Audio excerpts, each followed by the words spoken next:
What is up, YouTube? You want to see a cool project I've been working on recently? So, I actually had that thing commissioned for me. And what I wanted was this guy right here. And we're still working on it a bit. This is like a prototype, right? But that big bad chopper. I'm going to show you where I actually got this original design. I've wanted this thing for like, I don't know, 15 years. Probably when I first saw the K-Bar Cutlass. I had got this thing a while ago. And it was one of the best, like, just backyard choppers I had. Just for garden work, knocking dead fell, just because of that recurve. And I know people love and hate recurves, right? Bird beak at the end for chopping. This thing has always been an animal. It's one of my favorite, just beat the crap out of stuff in the backyard knives. I'm never getting rid of this thing. But it's cumbersome. It's gigantic. It's heavy. I think that's like an 11 or 12 inch blade. Like, it's huge. You know? I mean, it carries pretty well because it is thinner stock, because it's more machete than it is chopper. The chopping comes from the shape.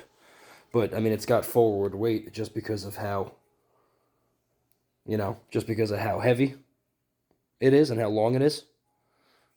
I think it's like, is this 1075? I think it's 1075 steel. So I've always wanted this thing, but in a smaller package. Something that you can actually keep on the hip, but with that same recurve ability. So this is what I came up with a while ago, and I've been trying to get somebody to make this for me forever. And I finally found somebody who's got a little shop on eBay, which I will post in the comment or in the description, because he's got an awesome store and he does awesome work. And this is what he came up with for me. So that's what he made. He did change it a bit, and it is missing, like right here, see? See, I wonder if I should just get my... Nah, I mean, that's my knife, man. And this guy did it for me. He even let me pick this little pin with the bear, because that's me. I'm the Super Saiyan bear. So he let me pick that. This is Turkish walnut. Look at this beautiful handle. All custom. This guy did this for me.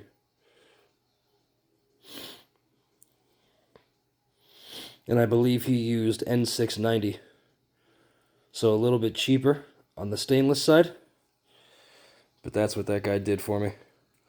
Because the stainless is a good idea. Like, I live in the Northeast, so things are wet often. As a matter of fact, I got a piece right there. I was going to take this thing outside and actually, you know, do some footage of this thing in action, because it's an interesting blade, right?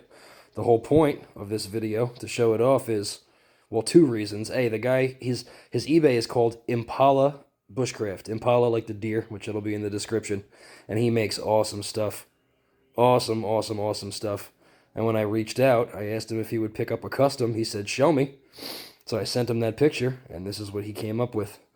Like I said, as a prototype, this thumb guard should probably be up a little bit higher.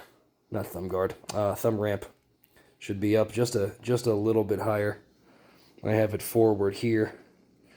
And I guess he did kind of nail it. I probably should have had it up a little bit further, though. And then this thing, I just gotta get, man, I wish there was a little bit deeper of a guard here.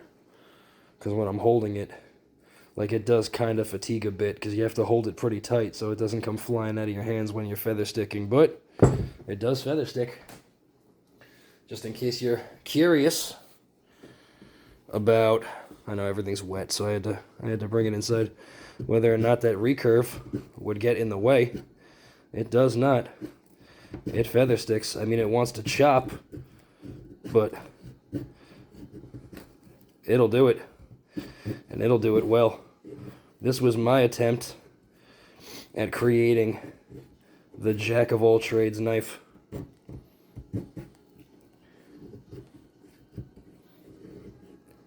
That's going to do a little bit of everything the way that I want a knife to do. A little bit of everything. All the way down to, and including, let me clean this up a bit, food prep because as you can imagine with that belly, it'll dice with the roll to be able to cut veggies. So for food, for woodcraft, and for chopping dead fell, small limbs off of branches, it's obviously much lighter than that cutlass machete.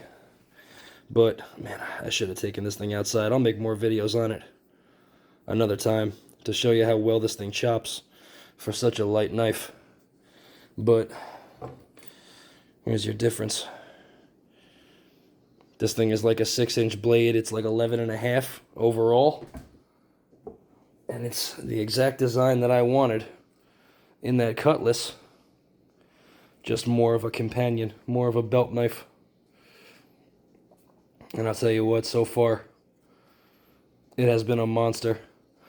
This does take a little bit of getting used to when it comes to super fine work. But even just to do notches,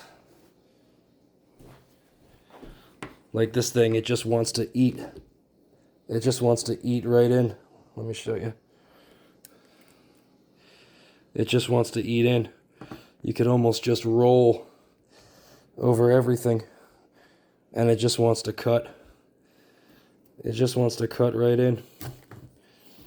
I'm trying to do this behind the camera too, so forgive me if it does not look super graceful. And this is super wet wood, but it just, everything falls apart. See that?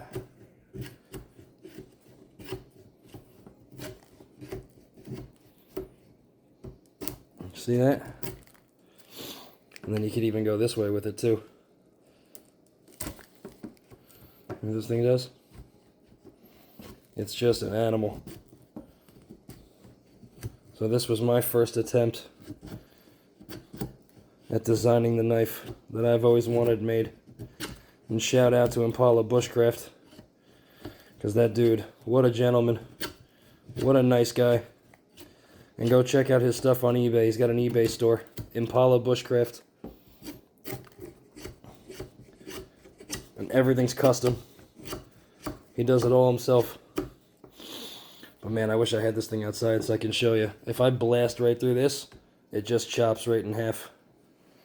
So this is what I came up with as a chopper, feather sticking, woods knife that's also going to be able to camp kitchen and roll over vegetables.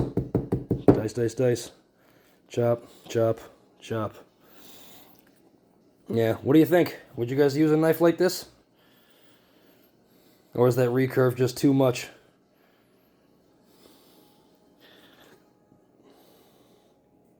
Yeah, let me know what you think.